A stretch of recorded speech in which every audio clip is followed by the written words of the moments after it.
कारण वाटे चित्ती ते सांगितले आम्हा परती सध्या निवृत्ते कारणे.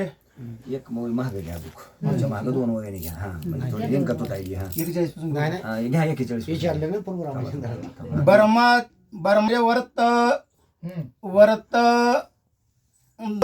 निजधाम गेला रघुनंदन हाम धरावया कारण काय असे सांगिजे. घ्या आता पुढची आली लिंक. वरत धावया रघुपते काय कारण वाटे चित्ती ते सांगिजे आम्हा परती निज सगळ्या भक्तांनी विचारणं सुरू केलं की कारणे. अरे बाबा ब्रह्मचारी व्रत धरण्याचं कारण काय या गेलेत ना भगवंत ब्रह्मचारी पद असणारं धारण केलं आणि पुन्हा ते गेलेत वैकुंठाला. याचं कारण सांगा ना. मग काय इथं संपवायचंय का सगळं? नाही, पुढचं कार्य करायचंय भगवंताला. याच्यामुळे हे कारण काय लवकर सांगा. ऐसे कोणी श्रोतयाचे वचन अंगदे निवाला एका जनार्दन म्हणे तुमच्या प्रशांचे खंडन मधुर वाणे करीतसे. असं ज्या वेळेस असणार सगळ्या भक्त मंडळीनं विचारला, प्रश्न सुरू केला आणि प्रश्न विचारणारे भक्त असावेत. आणि जर भक्तांनी जर प्रश्न नाही विचारला, श्रोत्यांनी नाही प्रश्न विचारला, एखादी चुकल्यावर इथं काय होतं म्हणून लक्षात नाही राहिलं तरी तर वक्त्यानं सांगितलं पाहिजे. त्या वक्त्याला मग तिथं विश्लेषण केलं कळतंय आपल्याला काय होतं तिथं कशामुळं झालंय ही अवस्था आहे. त्यावेळेस असणाऱ्या ग्रंथकर्त्यांनी सांगितलं, सांगतो तुमच्या प्रश्नाचं मी उत्तर देतो. कशामुळं असणाऱ्या भगवंतानी हा अवतार धरलाय सांगा पुढं. ब्रह्मचार्य धरावया वर्त काय कारण शिरघुनाथ सावध होण्यात तुम्ही संत अन्य भावे ऐकावे. भक्त मंडळी साधू संत माय बाप ऐका म्हणले. अरे भगवंतानं ब्रह्मचारी पद असणारा ज्या ठिकाणी व्रत धरलंय त्याचं कारण आहे मी सांगतो, ऐका जरा. सावध व्हा, सावध होऊन ऐका पुढच्या ओळीमध्ये काय आहे ते. पुढले श्रीकृष्ण अवतारे पूर्ण ब्रह्मा परगाटावरे वया शिरारे भोगणे 16 सहस्रनारे ब्रह्मचार्य म्हणून.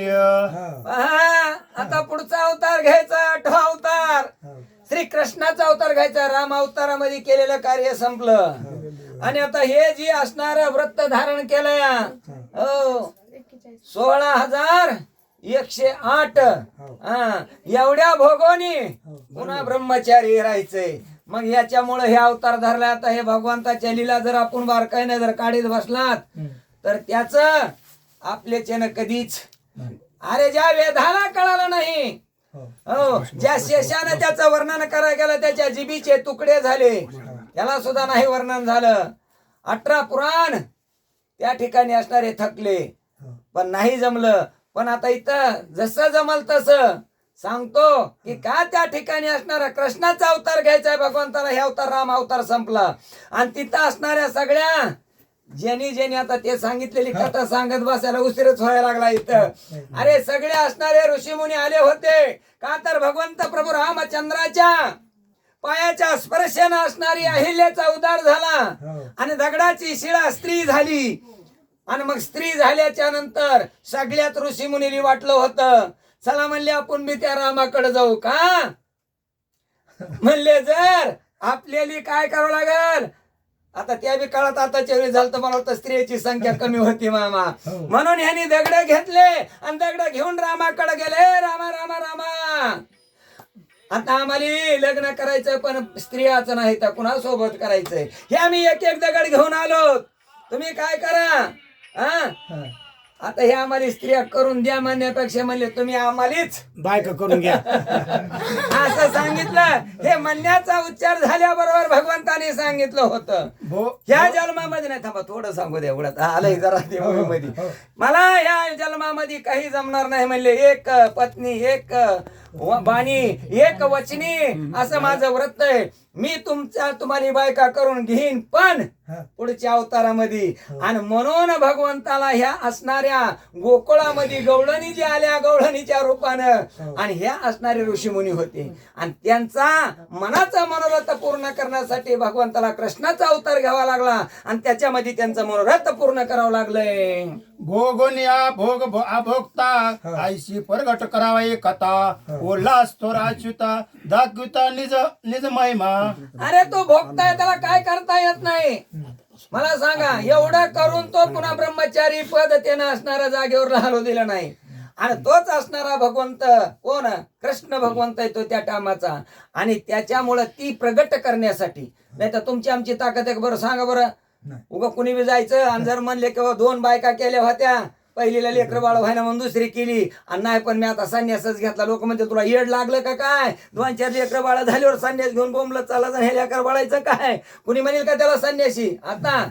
पण भगवंतानं एवढ्या मोठ्या भोगोनी तरी ब्रह्मचारी झाला. हे व्रत पाळण्यासाठी, हे तुम्हा आम्हाला दाखवण्यासाठी हे करावं लागलंय. या कारणे चार्य व्रत धरिता झाला रघुनाथ, पुढील रसाळा चरित्र प्रगट करावया लागुनी. हो, याच्यासाठी हे ब्रह्मचारी व्रत भगवंत प्रभू रामचंद्र धरू लागलं. आणि हे तुम्हा आम्हाला प्रगट करून दाखवायचं या. म्हणून रामाला कळलं का, तर तो लीला अवतारी आहे, त्याच्या लीला नाही तुम्हा आम्हाला कळायच्या. अरे त्यानं जर एकदा माया टाकली, त्या मायेतून तुम्हा आम्हाला कुणालाच बाजूला निघू देत नाही. मोठ्या मोठ्या ऋषीनी बाजूला निघला नाही, तपश्चर्याला बाजूला निघला नाही. ज्याने 1000 वर्ष असणारं तप केलं त्याला एका क्षणामध्ये भुलविलं, नाही का भुलविलं. हो, मोठ्या मोठ्याची गत असणारी, हो वासनेच्या संगे नको जाऊ म्हणा, पहा त्या रावणा कैसे झाले. अशी अवस्था आहे त्या ठिकाणी बाबा. त्याच्यासाठी त्याचा नाद कुणी करायचा, त्याचं जर तुम्ही गणित लावत बसलात, कधी आपल्याच्याने गणित लागणार नाही. तव सुरते म्हणती कवीश्वरा, राम अवतारे स्त्रिया पापारा, दिना दान दिल्या काय कारण चतुरा सोरणाच्या त्यावेळेस भक्त लोक असणारे बोलू लागले कुणाला, जो कवी कार होते जे लिहिणारे त्यांना, सांगा राम अवतारामध्ये ते स्त्रीदान कशासाठी दिलं, काय केलं. आता हेच लागली मला वाटतं पुढं कथा दुग्धवर, हो की काय कारण होतं. मग ते स्त्रियाचं दान द्यायचं होतं, स्त्रिया करून द्यायच्या होत्या ना, मग ते कशासाठी करून दिल्या, का दिल्या, हे प्रश्न अजून भक्त साधी नव्हते बरं का. हो, गुरुजीला प्रश्न विचारणारे विद्यार्थी होते मंगलताई, त्याच्यामुळं त्या प्रश्नाचं उत्तर स्वच्छ मनानं मिळत होतं. होम करिता प्रतिदिने स्वर्णाशी देतसे दाने, तयाशे फळ आत्म लागुनी काय असे ते सांगावे. होम आव्हान करायचं, होम आव्हान करून त्या ठिकाणी मग दान धर्म